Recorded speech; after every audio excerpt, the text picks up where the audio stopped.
It's time for the Daily Stand Up Podcast presented by Agile Dad with your host, Lee Henson. Without any further ado, let's get started.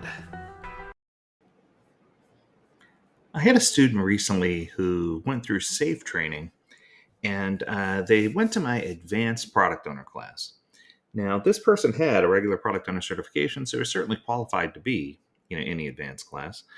And in their SAFe POPM class, they learned a lot about something called weighted shortest job first. And the question that they gave me was the concept that I use, or the way that I sort backlogs, is using objective stack ranking. Objective stack ranking is pretty simple.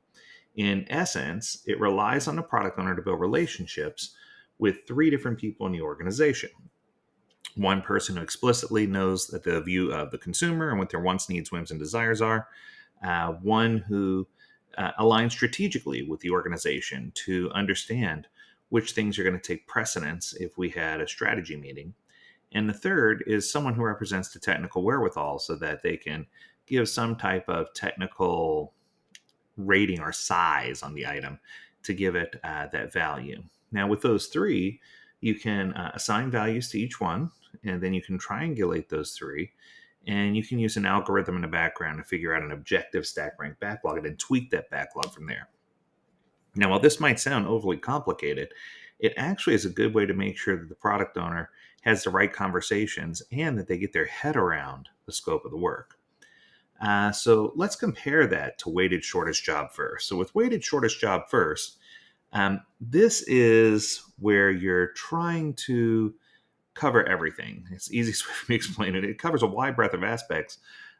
Sometimes these things are overlooked or entirely neglected, but it forces teams to think outside the box and stray away from subjectivity or politicking, which is pretty much the same thing as objective stack ranking.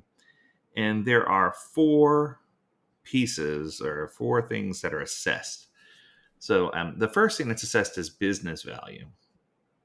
Now, business value could be something where a value of 5 is hard value. It yields revenue impact. 4 is non-critical. It's a non-critical functionality impact. 3 is non-critical design impact. 2 is non-critical internal impact. And 1 is very soft value employee satisfaction. Now, what's interesting is I don't know that I would have weighted them in that order, but okay. The second thing that's graded is time criticality. 5 is precedent, team, date coordination. 4 is competitive positioning, advantage of sales dates.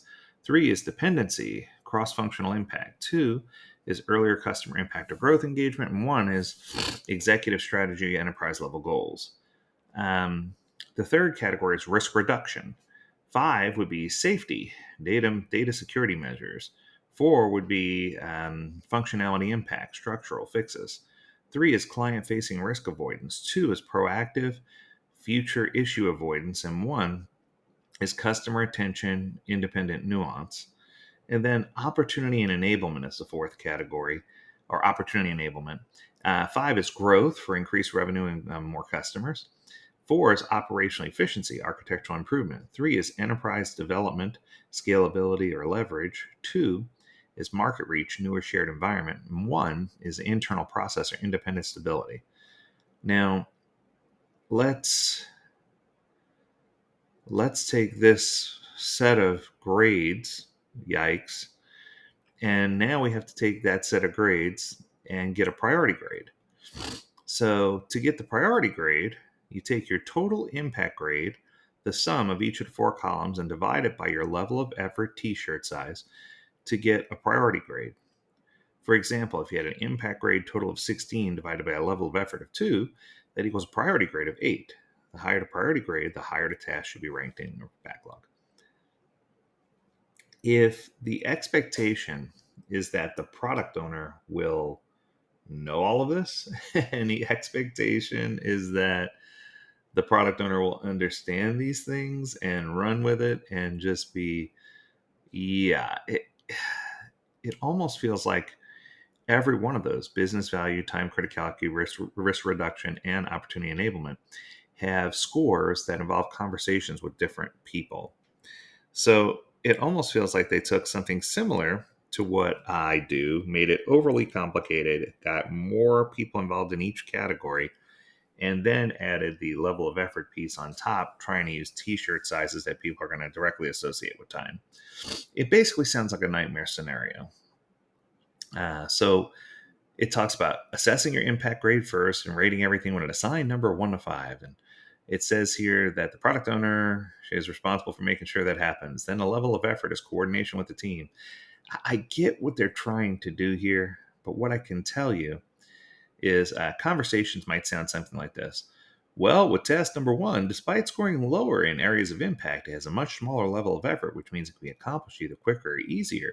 Therefore, it should be higher in priority. Or, although it scored high in areas of impact, there are many more considerations in terms of actual execution and require thoughtful planning. So this should be prioritized beneath task 1 as not to be in the way. I get what they're trying to do, but I almost think it's taking something that should be rather simple and driving it to a point of overcomplicating it. And, I'll be honest, I'm a safe SPC. I understand weighted shortest job first. I get it. I get what they're trying to do. I just think that if you get the right people involved in the conversations earlier on, you can get an objective stack rank backlog that can be verified and validated by the team in a big room plan or release planning much faster than you can do weighted shortest job first. Okay, so that's going to do it. I hope that answers your question. If you have a question or a topic you want us to cover, feel free to reach out to us. Learn more at agiledad.com. We'd love to hear from you. And as always, we encourage you to stay healthy, stay well, and stay agile, my friends. Until next time, do take care.